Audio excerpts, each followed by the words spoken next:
Hello everyone and welcome to AMC talks. Devara cinema మీద నాకున్న కొన్ని డౌట్స్ మీద ఆల్రెడీ ఒక వీడియో అయితే చేశాను. అఫ్ కోర్స్ ఆ వీడియోలో పెద్దగా ఏం చెప్పుకోలేదు.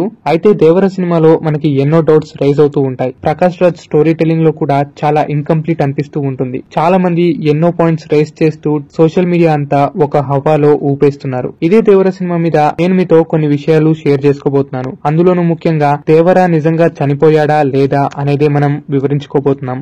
ఎందుకు ఈ పాయింట్ ని హైలైట్ చేస్తున్నానంటే చాలా మంది దేవర చనిపోలేదు అని ఎక్స్పెక్ట్ చేస్తున్నారు. అఫ్ కోర్స్ దేవర చనిపోయినట్టుగానే చూపించారు క్లైమాక్స్ లో. అయినప్పటికీ కూడా ఆ డౌట్స్ రైజ్ చేస్తున్నామంటే దేవర క్యారెక్టర్ ఇంపాక్ట్ అలాంటిది. అంత గొప్ప క్యారెక్టర్ చనిపోయింది అంటే ఎవడైనా నమ్ముతాడా? అసలు ఆ క్యారెక్టర్ ని చంపేంత సీన్ ఎవరికైనా ఉందా? ఇన్ కేస్ అలా ఉన్నప్పటికీ కూడా ఆ క్యారెక్టర్ లేనిది పార్ట్ 2 ఎవరికి నచ్చుతుంది? ఆ క్యారెక్టర్ పేరుతోనే కదా సినిమా కూడా నడిచేది. సో ఎనీహౌ ఇది మాత్రమే కాకుండా పార్ట్ 2 లో దేవర బ్రతికుండడానికి ఎటువంటి ఛాన్సెస్ ఉన్నాయి, ప్రాబబిలిటీ ఏంటి అనేది ఈ వీడియోలో చూసుకుందాం. సో సినిమా ఓపెనింగ్ తోనే మనకి యతి ఎవరు, దయా ఎవరు అనే కన్ఫ్యూజన్ స్టార్ట్ అవుతుంది. బట్ అది వదిలేసి దేవర హిస్టరీ మొత్తం చెప్పేస్తాడు ప్రకాష్ రాజ్. అది కాకుండా మురుగన్ ఎలా చనిపోయాడు అనే క్వశ్చన్ కూడా రైజ్ అవుతూ ఉంటుంది. ఇవన్నీ డైరెక్ట్ ఇన్కంప్లీట్ క్వశ్చన్సే. స్ట్రైట్ గా పార్ట్ 2 లోనే వెయిట్ చేయాలి. అది కాక స్కెలటన్స్ అంతా సీలో ఉండడానికి రీజన్ ఏంటో కూడా మనకి పెద్దగా చెప్పలేదు. సో కొన్ని ఇన్కంప్లీట్స్ ఉంటే అవి జనాలకి క్యూరియాసిటీ బిల్డ్ చేయాలి. కానీ ఈ దేవరలో ఉన్న ఇన్కంప్లీట్స్ మాత్రం కొంచెం డిఫరెంటే.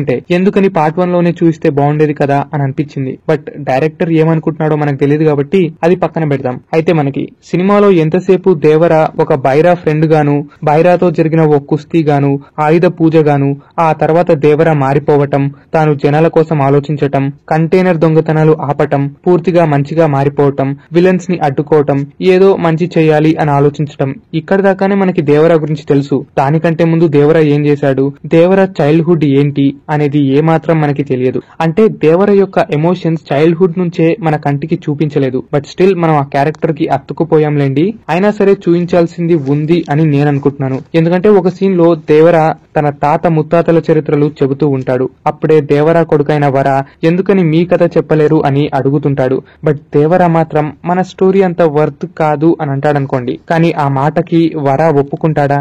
లేదు కదా. తన తండ్రి చరిత్రను తిరిగి రాద్దాం లేదా 10 మందికి తెలుపుదాం అని ఖచ్చితంగా అనుకుంటాడు. అందుకే దేవర చనిపోయాక కూడా అతని మాట నిలబెడుతూ 10 మందికి దేవర అంటే వణుకు పుట్టేలా చేస్తాడు. కాబట్టి దేవర ఫ్లాష్ బ్యాక్ ఏంటో తెలియాలి.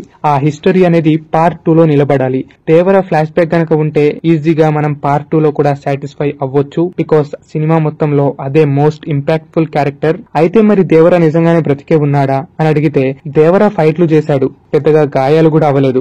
ఇంటర్వెల్ లో దేవర ఒక ఊపు ఊపేశాడు. కానీ తీరా క్లైమాక్స్ కి వస్తే గాయాలైనట్టు అడ్డంగా పడిపోయినట్టు కనిపిస్తుంటాడు. వర ఎందుకు చంపాడు అనే ఒక క్వశ్చన్ మార్క్ వదిలేశారు. బట్ చనిపోయినట్టు డెడ్ బాడీ మాత్రం చూపించలేదు కదా.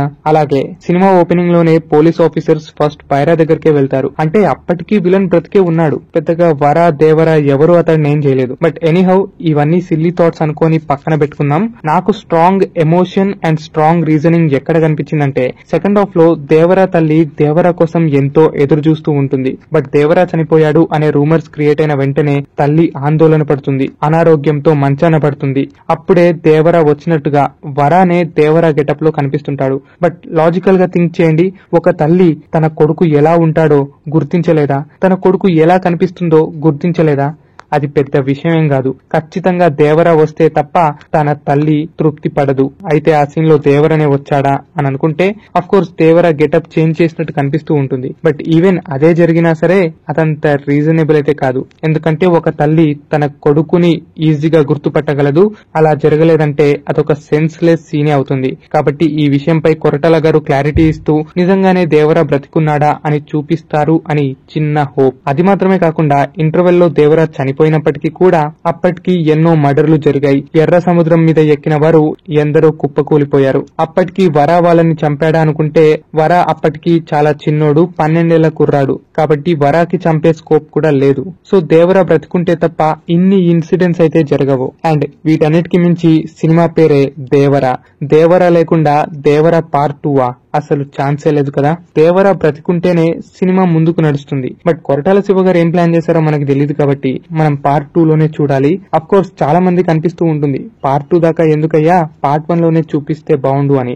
నాకు కూడా కొంతవరకు అలానే అనిపించింది, కానీ మరి ఏమో డైరెక్టర్ చేతిలో నిజంగా అంత గొప్ప స్క్రిప్ట్ ఉందంటే it's okay, let's wait for the part 2. కాకపోతే గేమ్ ఆఫ్ థ్రోన్స్ వీకింగ్స్ అనే కంపారిజన్ వల్లే ఎక్కడో తగ్గుతోంది. అందువల్లే సినిమాకి కొంచెం నెగిటివిటీ కూడా బాగా వచ్చిందని చెప్పాలి. అలాంటి స్టేట్మెంట్స్ ఇవ్వకపోతే సినిమా బంపర్ హిట్ అవడానికి ఏమాత్రం తక్కువ కాదు. చాలా మంది ఇంకా క్లైమాక్స్ తో డిసప్పాయింట్ అయ్యారు అని అన్నారు. అది చాలా ఓల్డ్ అండ్ టెంప్లెట్ కాబట్టి అవ్వచ్చు. బట్ నాకు మోస్ట్ డిసప్పాయింటింగ్ థింగ్ ఏంటంటే సినిమా స్టార్టింగ్ లోనే ఒక మాస్ టైటిల్ కార్డ్ పడుతుంది. అది చూసి దేవరా టైటిల్ కార్డ్ ఏమో అని అందరూ తెగారు చేశారు. బట్ తీరా చూస్తే యువసుధ ఆర్ట్స్ అంట.